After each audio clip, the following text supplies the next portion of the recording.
Hey everyone, it's George from Blockchain DXB and today is the 24th of July 2023 and to be honest guys, there is not much movement in the price of Bitcoin and the global cryptocurrency market, and later on in the week, that is on the 26th of this month, Jerome Powell most likely would be announcing the interest rate hike. Now it's going to be really interesting to see if he does actually increase the interest rate hike or if he just leaves it as it is, and to be honest guys, this would have a significant impact on the price of Bitcoin and cryptocurrencies. And Reuters, they actually did a survey and they actually feel that Jerome Powell will actually go ahead and increase the interest rate hike. So listen guys, on the 26th of this month, the interest rate hike will definitely significantly impact the price of Bitcoin and cryptocurrencies. And if you look at the fear and greed index, currently it is at neutral, and I'm pretty much sure after the 26th, it'll either go to greed or it'll go to fear. So we'll definitely go ahead and discuss what this news is all about. And guys, listen, last few weeks there was massive news regarding Ripple being told that it is a not security, but looks like the Security Exchange Commission is definitely fighting back. And guys, there is a very high possibility that Ripple might be termed as a security, so we'll definitely go ahead and discuss what this news is all about. So essentially guys, the former head of Internet Enforcement for Security Exchange Commission has shared his thoughts and opinions on that, so definitely interesting topic. And guys, since the last few days, the meme coin king, that is Dogecoin, is definitely picking up a lot of pace, and at this point of time it is currently ranked number 8 and it has dethroned centralized blockchain protocol called Solana and its token symbol called Sol. So it looks like Dogecoin is definitely getting mainstream adoption as well. So in today's episode, we'll definitely go ahead and discuss what Dogecoin is and what kind of news is it connected with Tesla. So definitely interesting news. And guys, listen, if you're into junk food, McDonald's is definitely planning to get into the metaverse and they have a tie-up with the sandbox, so we'll definitely go and discuss what that news is. And listen guys, one thing is so critical to understand when you talk about metaverse or when you talk about new user experience or new projects or protocol, the new user experience definitely has to be 10 times better. So personally guys, I really am not sure McDonald's getting the Web3 experience in sandbox will definitely gain a lot of customer interaction. So we'll definitely go ahead and discuss what this news is all about. And guys, finally I'll give my thoughts and opinion regarding Federal Reserve Board and Caitlin Long, guys, who's a massive advocate of Bitcoin and cryptocurrencies. She is the CEO of Custodia and looks like she's definitely not happy about the Federal Reserve, and it has more to do with FedNow, which is more of a central bank digital currency project. So we'll definitely go to discuss what that news is all about. And guys, like we do in every Crypto and Coffee at 8 podcast, I'm going to be discussing 2 news from Dubai, UAE and the Middle East. Now the first news guys is regarding BitGet, and looks like they are opening a Dubai office and they are actively recruiting as well, and they definitely have plans for Middle East expansion. And the second news guys is kind of like a merger between Crypto Oasis and DIFC, and they plan to collaborate on accelerator programs. So I'll definitely go and discuss what this news is all about. So guys, quite a lot to cover in today's episode, so let's kick start with it right away. Welcome to the Crypto and Coffee at 8, the daily podcast that keeps you up to date on all latest developments in the world of cryptocurrencies, blockchain, and NFTs. Join us Monday to Friday as we kick off your day with a cup of coffee and a deep dive into the exciting and rapidly evolving world of digital assets. We'll cover the latest news and trends in the cryptocurrency and blockchain space, as well as delve into the growing world of NFTs or non-fungible tokens and metaverse. Plus, we'll keep you updated on the latest developments from Dubai, UAE and the wider Middle East region. Whether you're a seasoned crypto enthusiast or just getting started, Crypto and Coffee at 8 has something for you. Our expert host will provide insight and analysis on the most important topics in the industry and help you stay up to date on the latest developments. We'll bring you interviews with leading figures in the crypto and blockchain space and explore the ways in which these technologies are changing the world around us. From the impact on traditional financial systems to the potential for revolutionizing industries and transforming societies, we'll cover it all on Crypto and Coffee at 8. So tune in and join us for a daily dose of Crypto and Coffee at 8, and let's stay ahead of the curve together. We'll start your day off right with the most important news and insights from the world of cryptocurrency, blockchain and the metaverse, and help you navigate this exciting and rapidly evolving landscape. In Crypto and Coffee at 8, the daily podcast covers the latest developments in the world of cryptocurrency, blockchain and the metaverse. We'll also bring you updates on the latest news from Dubai, UAE and wider Middle East region. This also includes a range of topics such as developments in the local and blockchain industry, including new projects and initiatives, regulatory updates, and policies related to cryptocurrency and blockchain in the region. local and regional events, and conferences focused on crypto and blockchain, interviews with leading figures in Dubai, UAE and Middle East crypto and blockchain community, coverage of any significant news or events related to cryptocurrency and blockchain in the region. By covering these local and regional developments, in addition to the wider world of cryptocurrency and blockchain, Crypto and Coffee at 8 aims to provide a comprehensive overview of the industry and its impact on the Dubai, UAE and Middle East region. Now before we kickstart today's episode, I have an important message, so check this out. Shalhoub Group, a luxury retailer and distributor which is headquartered in Dubai, are getting into the NFT game. And here's the deal, guys.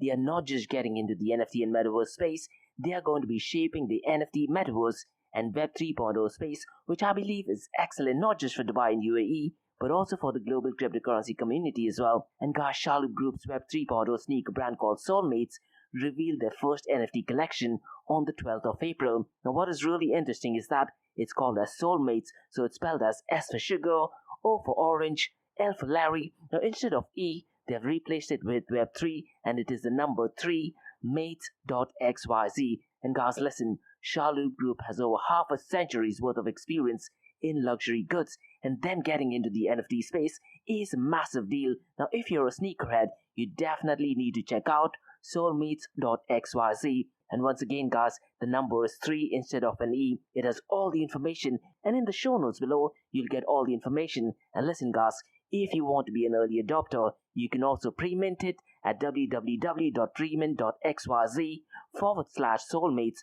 So definitely check it out. And they have a Discord community as well. And guys, Nick, who is the head of corporate innovation at Shalhoub Group and also the co-founder of Soulmates, has a WhatsApp group where he constantly provides updates in the area of NFTs, Metaverse and Web 3.0. So guys, check out soulmates.xyz and be part of the Soulmates OG NFT that is definitely going to shape the industry. Next, Startup OI is global one tech platform for tech. It offers global high-paying tech jobs with flexibility in working time and location, global free tech events, and tech networks to connect with global like-minded engineers. A brilliant platform to listen to the tech experts in Metaverse and to grab their insights. Now listen, all you have to do is download the app Startup OI. If you're using an Android version, go to Google Store and App Store for iOS devices. Alternatively, you can also click on the show notes below to download Startup OI. Next, guys, listen, if you're into fitness, if you're into adventure, if you want to do something wild but still want to keep your health in check, there is a new podcast in town, a podcast focusing on obstacle course race in the Middle East.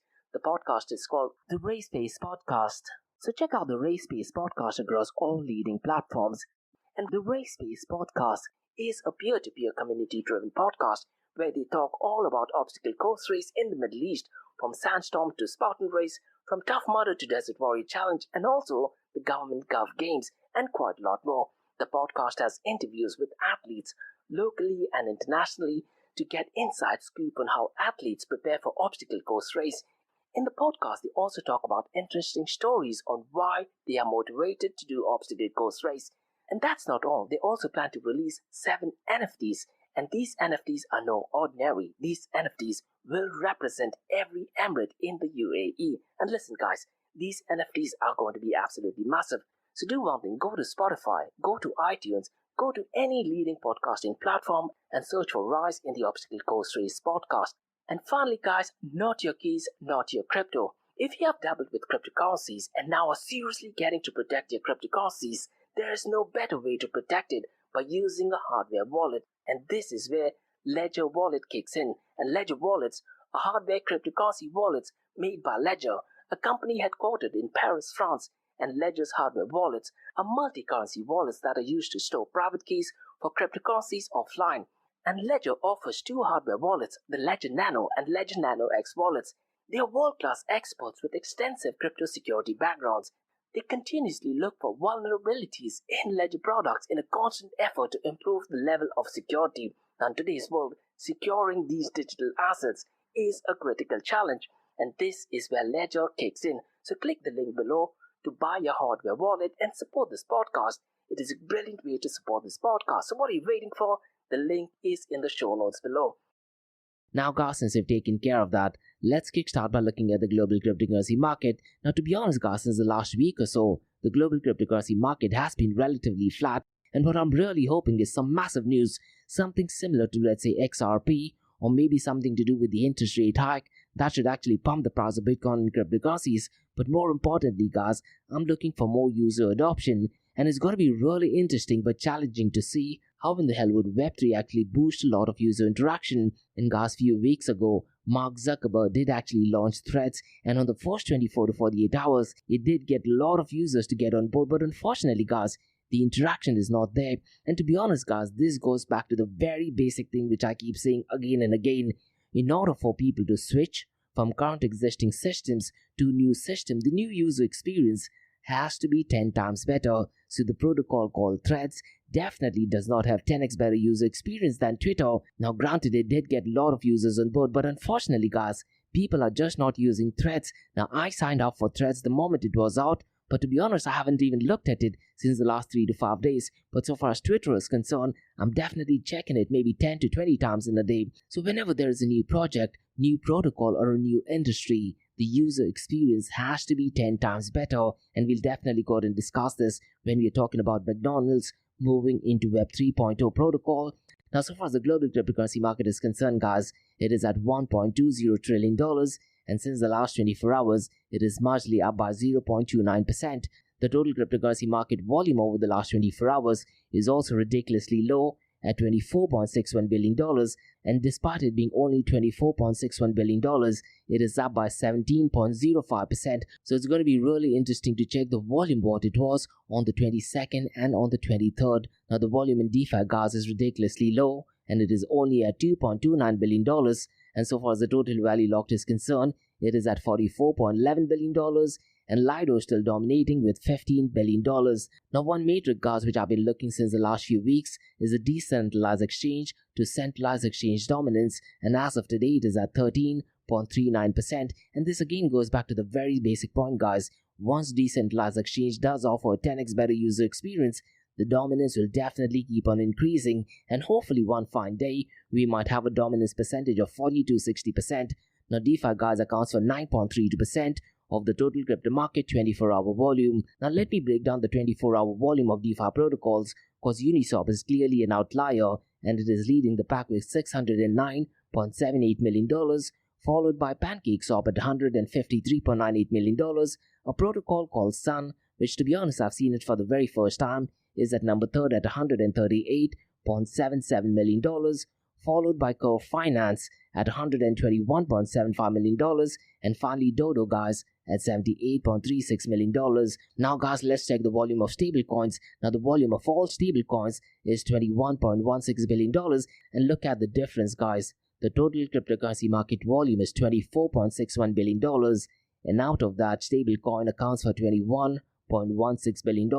And mind you, guys, stablecoins, they are definitely not censorship resistant. And few days ago, I did actually talk about how Tether and Circle USDC did actually free $65 million. And to be honest, guys, Tether and USDC do not follow the ethos of open blockchain, so they are definitely not censorship resistant. Now, if you look at the volume, guys, out of this $21.16 billion, Tether USDT accounts for $16.49 billion, followed by Circle USDC at $2.02 billion. Now, the number 3rd protocol, guys, as far as the volume of stablecoins is concerned, is Binance BUSD, and it is at $1.28 billion.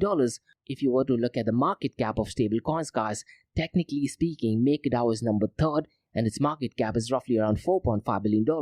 But if you look at its 24-hour volume, it is definitely ridiculously low. I believe it is less than $100,000 as well. But if you look at the market cap of Binance BUSD, it is number 4th. And if you look at it via coin market cap, guys, it is down to number 22nd. So definitely not the best year for Binance, particularly for Binance BUSD. Now the volume of stablecoins, guys, accounts for 85.99% of the total crypto market 24-hour volume. Now listen, guys, one of the biggest events that actually does need to take place for the cryptocurrency world is to gain a lot of user adoption, and not just user adoption, the new experience has to be 10 times better. That would be a breakthrough moment for the price of Bitcoin and cryptocurrencies. So I'm really hoping that there's some protocol that is developed that does offer a 10x better user experience, and it does gain a lot of user adoption as well. Now, guys, let's quickly look at the market cap, 24-hour trading volume, and dominance between Bitcoin and Ethereum. Now, the market cap of Bitcoin is still below the $600 billion mark, and as of today it is at $585 billion. Ethereum is at $227 billion. The 24-hour trading volume of Bitcoin, guys, is $9.3 billion, whereas Ethereum is at $4.9 billion. The dominance of Ethereum and Bitcoin is relatively the same. Bitcoin at 48.60%, Ethereum at 18.90%. Now guys, let me very briefly run through the market cap of smart contracting platform, and later on we'll also look at the market cap of protocol that deals with interoperability. Now the number one is no surprise, it is Ethereum, and its market cap, as I mentioned earlier, is $227 billion.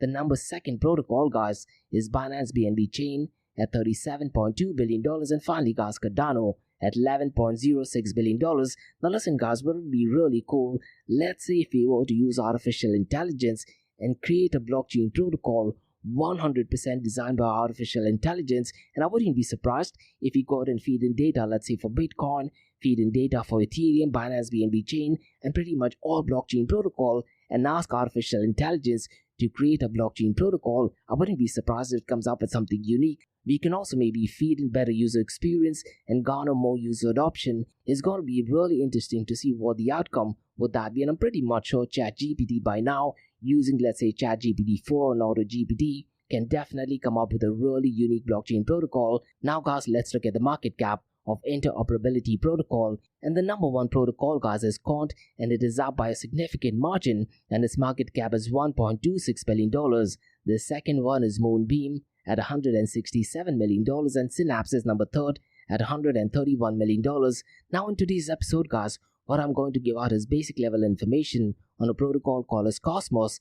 And look guys, one of the aims of Cosmos is to solve the hardest problems that the blockchain industry is facing. So let me very briefly run through what is Cosmos, who are the founders of Cosmos, and how does Cosmos actually work. And if you do want to find out more information, guys, the website for Cosmos is cosmos.network, and mind you guys, by your coin market cap, it is currently ranked at number 25, and the price is $9.28, and the ticker symbol is Atom. So let me very briefly run through what Cosmos is, because in a nutshell guys, Cosmos builds itself as a project that solves some of the hardest problems facing the blockchain industry. It aims to offer an antidote to slow, expensive, unscalable, and environmentally harmful proof-of-work protocol like those used by Bitcoin by offering an ecosystem of connected blockchain. And the project's other goals include making blockchain technology less complex and difficult for developers thanks to a modular framework that demystifies decentralized apps. And more importantly, guys, it is claiming to be an inter-blockchain communication protocol that makes it easier for blockchain networks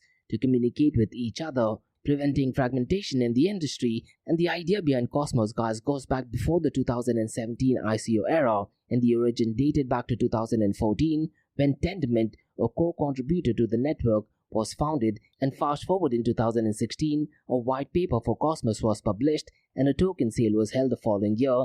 And Atom token, guys, are earned through a hybrid proof-of-stake algorithm, and they help keep the Cosmos Hub, the project's flagship blockchain, secure. And this cryptocurrency, guys, also has a role in networks governance. Now let me very briefly run through who the founders of Cosmos are. The co-founders of Tendermint, the gateway of Cosmos ecosystem, was Jay Cohn, Zachar Milcevic, and Ethan Buchman. All the Cohn guys are still listed at principal architecture. He stepped down as CEO in 2020, and he does maintain that he's still a part of the project, but he's mainly focused on other initiatives. Now he has been replaced by Tendermint CEO by Peng Zhong, and the whole board of directors were given quite a substantial refresh, and the goal includes enhancing the experience of developers, creating an enthusiastic community for Cosmos, and building educational resources so a greater number of people are aware of what the network is capable of. Now let me very briefly run through, guys, how does Cosmos actually work, because the Cosmos network consists of three layers, that is the application layer, the networking layer, and the consensus layer. Now so far as the application layer is concerned,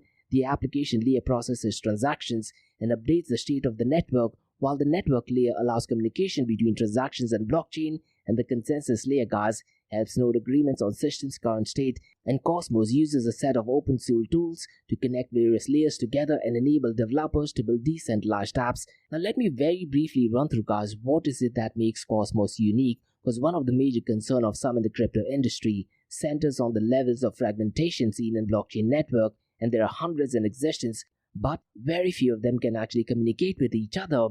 And this is where Cosmos kicks in, because Cosmos aims to turn this into head by making it possible. And to be honest, guys, Cosmos is often described as Blockchain 3.0. And guys, as I mentioned earlier, a big goal is ensuring that its infrastructure is straightforward to use.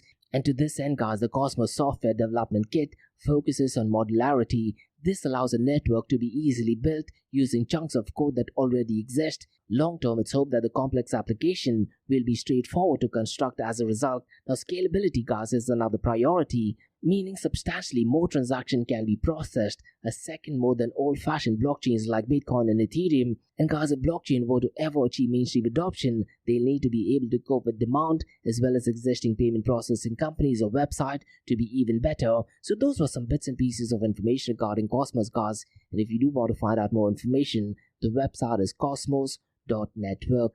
Now, guys, let's discuss the king of all kings, that is Bitcoin. And Bitcoin, guys, is currently at $30,084. And since the last 24 hours, it's marginally up by 0.81%. Since the last 7 days, it's marginally down by 0.61%. Now, what I'd really recommend you to do is, guys, keep a track on when Jerome Powell goes live and he announces information regarding the interest rate hike. And mind you, guys, Jerome Powell does go live via YouTube. And what I've historically noticed is 3 to 4 hours before he goes live, the price tends to remain the same. While he's live, the price tends to remain the same as well. But the magic happens 3 to 4 hours after he has announced the interest rate, and the price tends to fluctuate. And the answer is pretty simple, guys. Mainstream media, they pick this news, they put their own narrative, to be honest, which is quite different to what he has said, and based on that, the prices tends to fluctuate. So keep a track on what the announcement is. Now, so far as Ethereum is concerned, it is at $1,889. Since the last 24 hours, it is marginally up by 0.11%. Since the last 7 days, guys, it is down by 2.04%. The price of XRP or Ripple is at 73 cents. Since the last 24 hours, it is down by 1.29%. And since the last 7 days, it is down by 1.36%. And listen, guys, the story regarding SEC and Ripple definitely does not end here, because the SEC most likely will be fighting against Ripple XRP, and the Security Exchange Commission's former head of Internet Enforcement has actually warned that the ruling of SEC versus Ripple case resides on really shaky grounds and will likely be reversed. Now, what I'd really recommend you to do is, guys, go to LinkedIn and look up John Reed Stark and follow his LinkedIn profile, because the information that he put out is via LinkedIn, and via his LinkedIn he actually shared his analysis of SEC versus Ripple. So let me very briefly break it down. What is the drama going on between Ripple and SEC? Now, mind you, guys, the court ruled that Ripple's sale of XRP to institutional investors were considered security offerings and violated security laws, and these investors are entitled to remedies and penalties. And initially, the court rejected Ripple's argument that the sale to institutional investors were not securities and found that reasonable investors expected to profit from Ripple's efforts. Ripple's fair notice defense, claiming they didn't know the actions were illegal, was rejected by the court for institutional sales, and the court divided Ripple's offerings into 3 categories, that is institutional sales, pragmatic sales, that is public sale on crypto exchanges, and finally, guys, other distributions, that is given to employees and third parties. And the court actually ruled that the pragmatic sale to the public were not securities, because buyers did not have an expectation of profits based on Ripple's efforts, and the court assumed that these buyers were unaware of who they were and where they were buying from. Do you actually buy it, guys? I definitely don't think so. Now, so far as other distribution is concerned, they were given to employees and third parties, and the court did not consider them securities, as no money or tangible considerations were paid to Ripple. However, guys, this is where it gets interesting. This decision has generated controversy and criticism because it seems to create inconsistent rules and lacks protection from retail investors. It also suggests that token can change their status between securities and non-securities based on the sophistication of the buyer,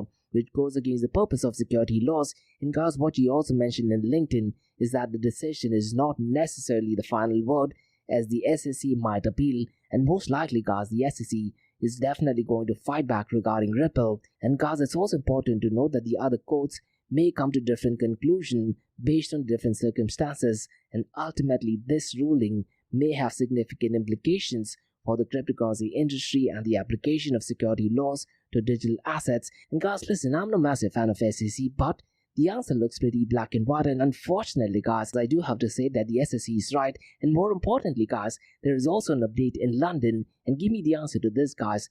Now, what has happened is that Ripple has actually applied for registration as a crypto asset firm with the United Kingdom's Financial Conduct Authority. also called as FCA, and they did this after the partial win against the SEC, and Ripple, guys, is keen on acquiring a license from UK's Financial Conduct Authority, or FCA, as a crypto asset company. So the big question is, guys, who's the central entity making decision on behalf of XRP? It is definitely Ripple, isn't it? And this central entity, are they acting in their own interest, or are they acting on behalf of the community, or are they acting on behalf of the investors? And these are the questions, guys. To be honest, the answer is pretty black and white, and unfortunately I am supporting the side of SEC, and it's going to be really interesting to see if the SEC does actually fight back regarding Ripple or XRP. Now mind you guys, I'm not a massive fan of SEC, but at the same time I'm not a massive fan of fake news either.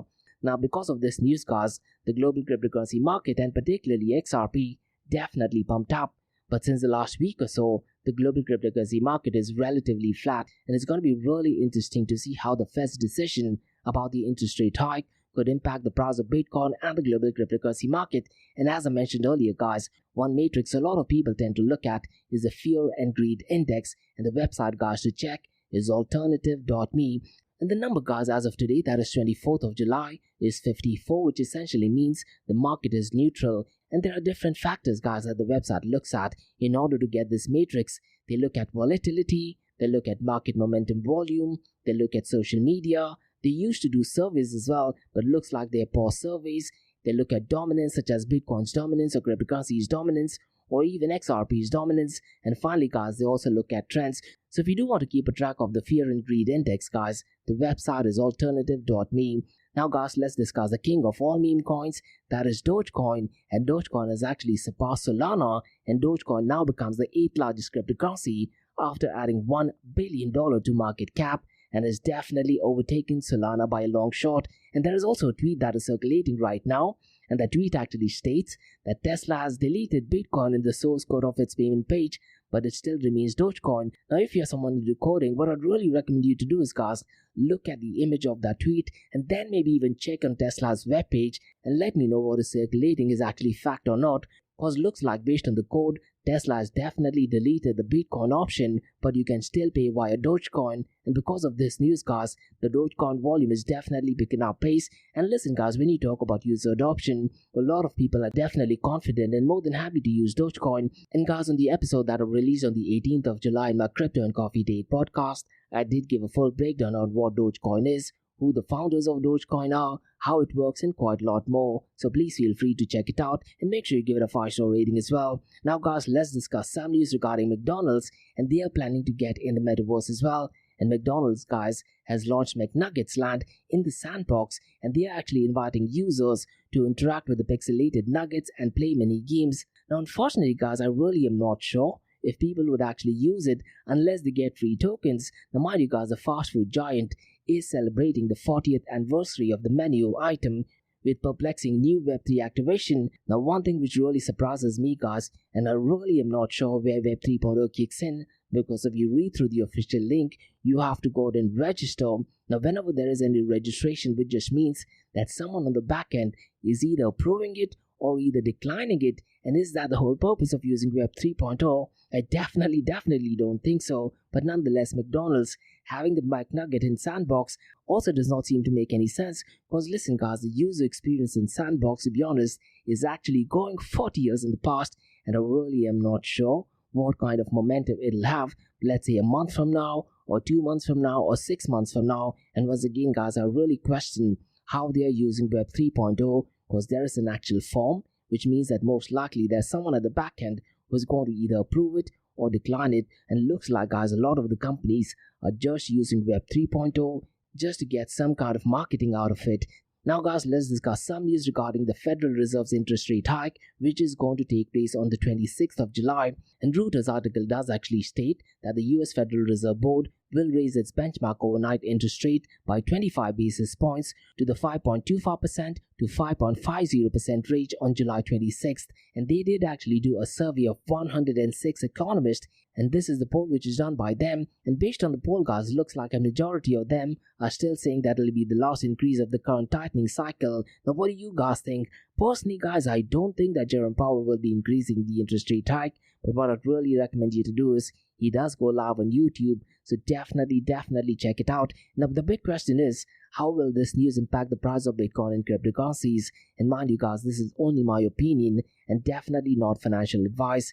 If the interest rate is increased, I do feel unfortunately the price of Bitcoin and cryptocurrencies will actually go down. But if the interest rate is not increased or left as it is, or if it does go down, the price of Bitcoin and cryptocurrencies will definitely pump up. And mind you guys, all of my price predictions and everyone's price predictions are 100% right, 50% of the time. Now, unfortunately guys, regarding Federal Reserve Board, we do have some negative news, and that is regarding Caitlin Long. And mind you guys, she's a massive advocate of Bitcoin, blockchain, and cryptocurrencies, and she's also the CEO of Custodia. Now, she did actually have an interview, or more like a discussion, with Decrypt, and that discussion was regarding the FedNow project. And what she did actually say is that the Federal Reserve is welcoming a European firm, but not hers, and it is very un-American. So let me give out more information regarding the situation involving Caitlin Long, Custodia Bank, and the struggle with the Federal Reserve. And Caitlin Long is the CEO and founder of Custodia Bank, a financial institution with a focus on crypto industry. And she believes that the Federal Reserve is not treating the US firms fairly and is favoring foreign companies, especially citing the example of Amsterdam bank called as Adyen, which has gained access to FedNow payment system. And according to Caitlin Long, Adyen first obtained a bank license in Europe, which is a common practice within the European Union, and then backdoored its way to the US payment system. And she considers this preferential treatment for a foreign company over American as very un-American. And it's going to be really interesting to see, guys, if there is some type of connection between Adyen or Democratic Party, or maybe even SEC or Gary Gensler as well. Now mind you guys, Caitlin Long's main goal is to secure US federal payment charter for Custodia Bank, which would grant them access to FedWire network. And this network, guys, processes an enormous amount of transactions, handling over $1 quadrillion only in 2022. However, guys, it's important to note that the Federal Reserve denied Custodia Bank's application, stating that the business plan did not meet the required legal factors. Notably, guys, Custodia Bank is also connected to 8 other fintech firms, 4 of which operate in the crypto industry. And these affiliated companies, guys, also face challenges in obtaining a master account from the Federal Reserve Board. And Caitlin Long also highlighted this issue in a blog post titled "Here Comes the Fintech Banks," which shed light on the companies struggling to gain access to the Fed services. And she also believes that this situation goes beyond just the crypto industry and sees it as a case of government overreach. And she points out that the crypto industry, represented by companies like Ripple, is actively engaging lawsuits to challenge such overreach, and the courts seem to be showing some support for the crypto sector. And one of her criticism of the current system is the added cost and friction it imposes on the industry. And she also references a blog post by Wire, which claims that the Fed charges banks a small fraction of a cent to send ACH payment, but the bank then charges the ACH customer 100 times markup. And this, according to Caitlin Long, puts unnecessary strains on the financial ecosystem. Now, regarding the FedNow service, guys, Caitlin Long finds it's lacking in certain aspects, and she mentions that it is not interoperable and cross-border and a stringent 500,000 transactions payment limit. She believes that while it may capture 10% of the payment, it won't go beyond. Now, despite facing obstacles and frustrations in a fight with the Federal Reserve, Caitlin Long remains determined and seems to enjoying the challenge, and she expresses a belief that this issue will ultimately be resolved through legal battles. And Custodia Bank will currently be involved in one of the 2 active lawsuits against the Fed. So essentially, guys, in summary, Caitlin Long and Custodia Banks are engaged in a legal battle with the Federal Reserve, alleging unfair treatment and arguing for access for essential financial services. And Caitlin Long believes that the crypto industry might pave the way for challenging government overreach, and she sees this matter of having implications beyond crypto-related businesses. And the situation remains ongoing, but she is definitely optimistic about the eventual resolution through the courts. So listen, guys, a lot of the cryptocurrency firms are definitely having a legal battle, be it, let's say, SEC or even the Federal Reserve Board. And to be honest, guys, the outcome of this significantly impacts the price of Bitcoin and cryptocurrencies. Now, guys, let's discuss 2 news from Dubai, UAE and the Middle East. And the first news, guys, is regarding BitGet. And they have opened the Dubai office and they plan Middle East expansion. And the website, guys, for BitGet is bitget.com. And BitGet, guys, is the world's leading cryptocurrency exchange platform for crypto derivative exchange. And the crypto trading platform BitGet plans to expand in Middle East and open an office in downtown Dubai. And the company, guys, will explore opportunities in Bahrain and the UAE as well, and they're considering set up regional headquarters here as well, and they intend to hire up to 60 new staff members in the region to support the expansion, and they've already started recruiting for middle and back office position, with some staff already being hired, and Gracie Chen, the managing director, aims to rapidly scale the Middle Eastern team over the next 2 years, and the company is also pursuing license applications to operate in Middle Eastern markets. And prior to this, guys, BitGet also launched its services in Turkey earlier this year, and in May of this year, the cryptocurrency exchange joined Copper's Clear Loop network, allowing clients to hold digital assets with Copper's infrastructure and trade them on the exchange. And BitGet, guys, is focused on enhancing its presence and the service in the Middle East, and the expansion reflects the company's continued growth and interest in the cryptocurrency market. And mind you, guys, the new office in Dubai will serve as a support hub for the operations in the region, and the company plans to expand its workforce in the next 2 years to facilitate business growth. And BitGet is actively seeking license to comply with local regulations in the Middle Eastern markets, as it intends to operate in it pretty soon. And the company aims to provide a wide range of crypto trading and investment services in the Middle East, and the recruitment efforts will prioritize for hiring middle and back office roles initially. And what I think, guys, BitGet's partnership with Cooper's Clear Loop network enhances its custody and trading capabilities for the clients, and the company, guys, is confident about the potential of Middle East market for crypto trading and investments, and the new expansion aligns with BitGet's strategy to broaden its global reach and customer base. And lately, guys, I'm definitely observing that Dubai is turning out to be a red ocean for cryptocurrency exchanges and for service providers in the blockchain, NFT, and even custodial space. Now, from a customer's point of view, it is absolutely great, which means you get cheaper services, better quality, and faster turnaround service as well. But from a business point of view, it just means intensive competition, and it's going to be really interesting to see what unique strategies BitGet adopts in order to gain a competitive advantage, and it has to compete with giants such as BitOasis, Binance, Crypto.com, and quite a lot of other. Now, guys, let's discuss the second news, and this is more of a collaboration between CryptoOasis and DIFC, as they plan to collaborate on an accelerator program. So let me very briefly run through what the news is all about, because the DIFC and the CryptoOasis venture signed a memorandum of understanding for collaboration on startup accelerator programs, and CryptoOasis Ventures opens a second office in DIFC Innovation Hub for its venture studio, reinforcing its commitment to expanding in Dubai and the global blockchain ecosystem. And the partnership, guys, aims to bring value to startups participating in DIFC Innovation Hub's accelerator program, and the DIFC will provide CryptoOasis Venture access to a network of global investors, industry experts, and regulatory resources, and the collaboration will foster the development of cutting-edge blockchain solutions in the financial sector's digital transformation, and the partnership enhances the innovation ecosystem of the DIFC, and CryptoOasis Ventures seeks to leverage DIFC's vibrant ecosystem, collaborate with like-minded organizations, and explore growth opportunities. And the startup and DIFC Innovation Hub's accelerator program can benefit from CryptoOasis expertise to amplify the business models, and the strategic location of CryptoOasis studio at DIFC Gate Avenue, guys, enables better operations and stronger relationship with the stakeholders. And by establishing a physical presence at the DIFC Innovation Hub, CryptoOasis Ventures aims to attract top talent and forge partnership, driving blockchain adoption globally. And Faisal Zaidi, who is the co-founder of Chief Marketing Officer of CryptoOasis Ventures, expresses excitement about partnership with DIFC, known for regulatory excellence and innovation support. And Mohammed Al-Balushi, guys, who is the CEO of DIFC Innovation Hub, highlighted the hub's history of collaborating with leading institutions to enable business growth. So definitely a positive news, guys, because the collaboration positions CryptoOasis as a key player in the global blockchain system, and CryptoOasis Ventures office within DIFC Innovation Hub strengthens its commitment to expanding its presence in Dubai, and the partnership aims to facilitate the development of innovative blockchain solutions, and CryptoOasis Ventures aims to explore new growth opportunities by leveraging DIFC's ecosystem, and DIFC's support will further enhance CryptoOasis Ventures' role in driving digital transformation in the financial sector, and the collaboration is expected to drive innovation, growth, and blockchain adoption in Dubai's financial and tech community. And listen, guys, one of the co-founders of CryptoOasis I believe is Soccer, and to be honest guys, he's if not one of the most brilliant speakers. And one thing which I often say is when I did attack Jitex, there are very few speakers I could count in one hand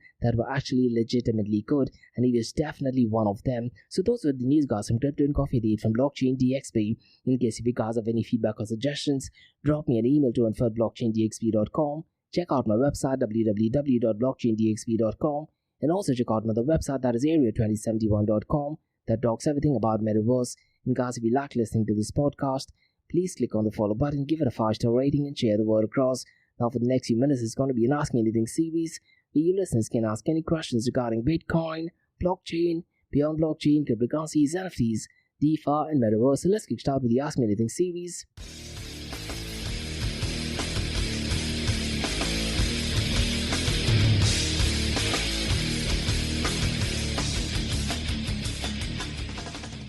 Hey everyone, it's Josh from Blockchain DXB listening to the Ask Me Anything series.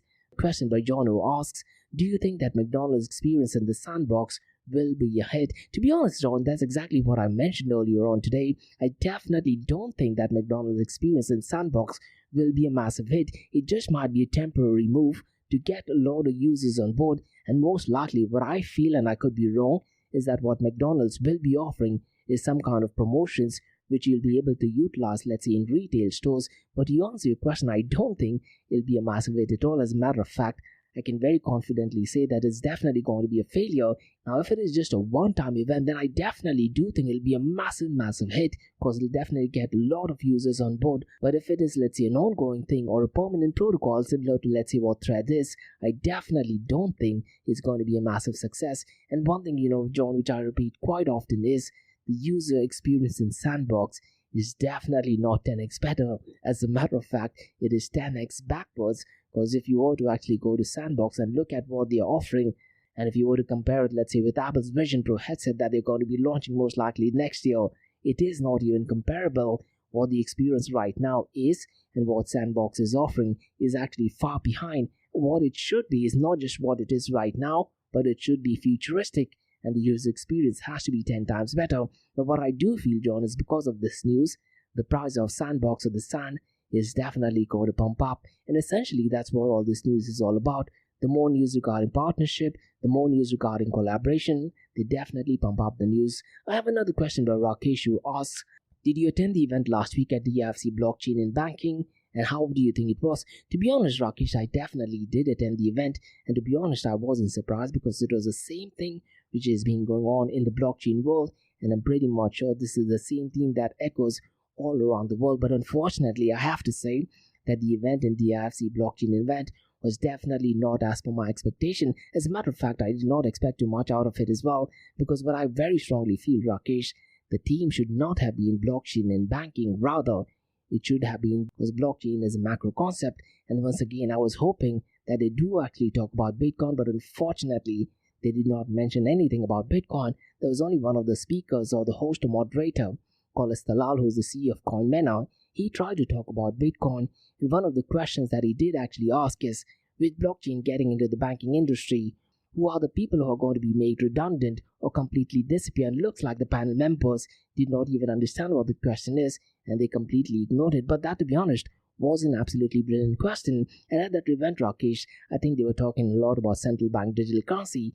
And what was a bit shocking and sad is one of the moderators did actually say that he did get involved in stable coins as little as 1 year ago. So having them as moderators, I really am not sure was the right thing as well. But if you were to ask me my honest opinion, the number of people that did actually turn out for that event was absolutely great. The event was even organized absolutely brilliantly and professionally. So far as the event organization is concerned, I'll definitely give it a 10 out of 10. But talking about the actual content of it, I probably might give it a 2 out of 10. And this is one of the problems, with every event that I attend, and particularly in the Bitcoin and blockchain industry. And mind you, Rakesh, I'm talking about going back to 2013. The people actually talking about, unfortunately, do not have any information about what blockchain technology is, what are the limitations of blockchain, what are the limitations and use case of cryptocurrencies. And I definitely think one of the biggest features of blockchain is it is a peer-to-peer transactions.